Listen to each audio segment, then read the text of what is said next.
The government has made a decision in April of 2008 that MAB will be assigned to build the new permanent LCCT. Okay. The then Deputy Prime Minister, which is the current Prime Minister now, he held a meeting on the 15th of April and January of 2009 to discuss this matter between MAB and AirAsia jointly. And what he says in this, which is outlined in this letter, is that we have to form a joint committee between MAHB and AirAsia to decide on the design, construction, cost, charges, everything to do with the building of this new permanent LCCT, now called KLIA-2. So this is the key point of the whole background, which means we have to form a joint committee to decide on this. But since then, up to now, so this letter was sent out in November of 2009. That is 2 years ago. Since then, no joint committee has been formed to involve AirAsia in the planning and construction of KLIA-2. Okay. When we sent out this letter, MAB has already decided on a site which is the current site now to build KLIA-2. That is KLIA West, we call it. AirAsia has actually proposed a different site which is on the north of the current KLIA site to build this. AirAsia has also done out a detailed requirement of the building needed and the requirements needed, and we have done a costing for this based on the site that we have chosen, and it will only cost 700 million to build this building. It is an eco building, e-friendly, and very, very well modeled for the LCCT model. Okay. So we have presented this to MAB and said, MAB, please use this design because this is exactly our requirements and with the cost of this based on the site that has been chosen. From this point again, MAB has rejected the site that we have chosen and also decided to use their own design and own construction. We have highlighted to MAB in November of 2009 that the site that is chosen is not suitable for building of an airport because the grounds are very soft. We have asked again and again for MAB to share the soil testing and all the technical specs with us, and we have to ask many, many times. Tan Sri Bashir made a statement yesterday that we had 47 meetings after that, which is besides the point. The point is we should have set up a joint committee between AirAsia and MAHB to build this new LCCT terminal based on AirAsia's requirements because we are the main tenant there. So since then, the first deadline that was given to us to deliver KLIA-2 was September of 2011. Okay, so by then we should have been having this press conference with good news in the new terminal already. So it has been delayed and delayed, and of course you've seen all the news report that MAB is claiming that the delays is because AirAsia is adding on new requirements. The core of the problem is we should have set up the joint committee. This is what we need. We have drawn out the specs in detail from day one, and they have refused to listen to us, and now they are claiming that we are adding on new specs. This picture is distributed today. I think it's out in the Star as well on the site. This is an extremely good picture because it shows the real problem with the KLIA-2 site, where you see this land here. This is the soil on the apron, and they can't build the apron because the soil is too soft. So they have to do much, much more. So it's nothing to do with aero bridges or no aero bridges, nothing to do with baggage handling systems. The core problem is from the site itself. It will cost that much. So when we wrote the letter in November 2009, we already warned MAB that if you build on this site, it will cost you up to 3.9 billion, which actually came true. We told them it's impossible to build on this site with your drawings based on 2 billion budget. So it's proven to be true, but it's not very good news for us because it's another delay. Okay.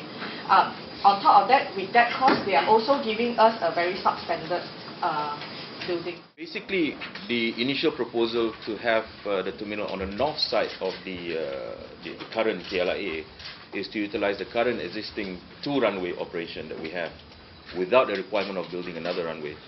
But the decision to put the runway on the west side of the current terminal requires another runway to be built.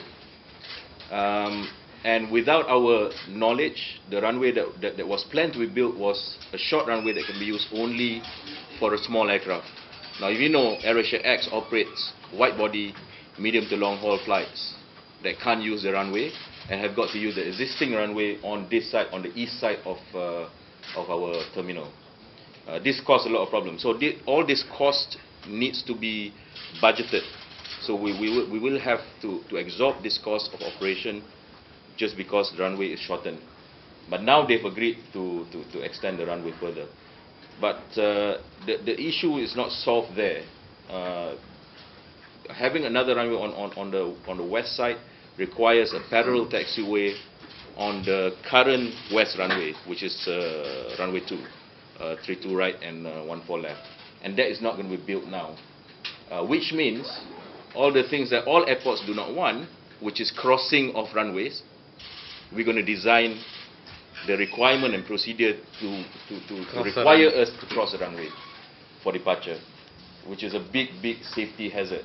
All around the world, designers of airport is trying to avoid crossing runways, right? But now we have opportunity to build an airport, and we design it with a requirement to cross the runway to depart. It's going to cost us.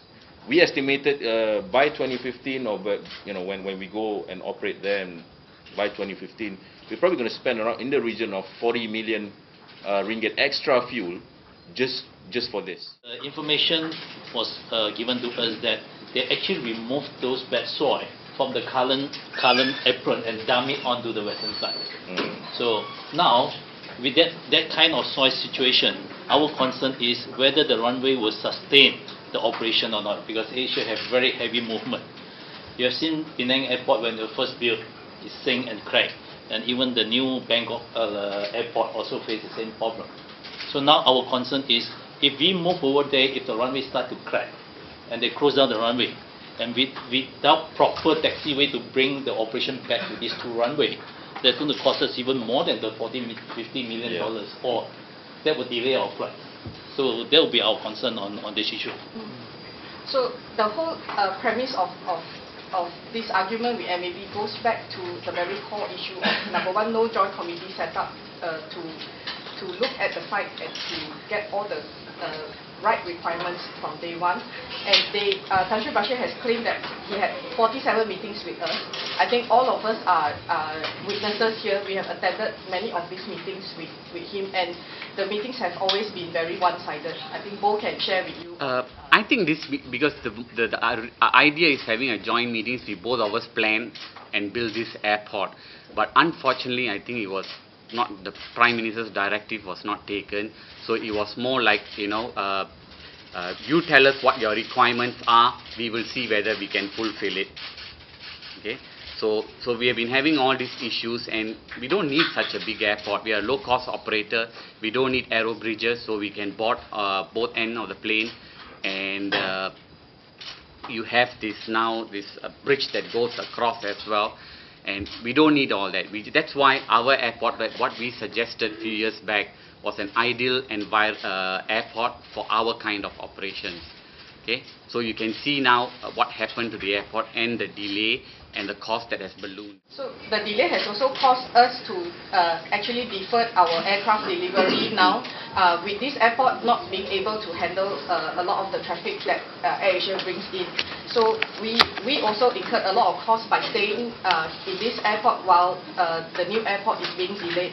So we deferred our growth, we deferred delivery of planes, our customers are not happy here, the airport is congested, and now if you look downstairs, I think after the press conference, let's take a walk downstairs and we tell you what are all the little things that are missing.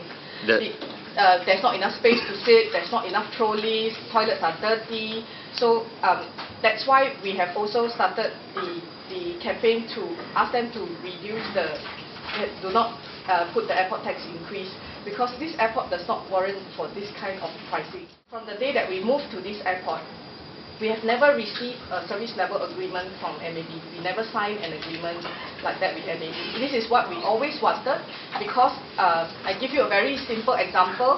It is like moving into a house. You are renting a house now, and the landlord is not giving you a tenancy agreement. And that means he can do any changes and charge you for anything, anytime he wants to. So AirAsia is now occupying LCCP without a tenancy agreement. What they gave us condition of use. A condition of use.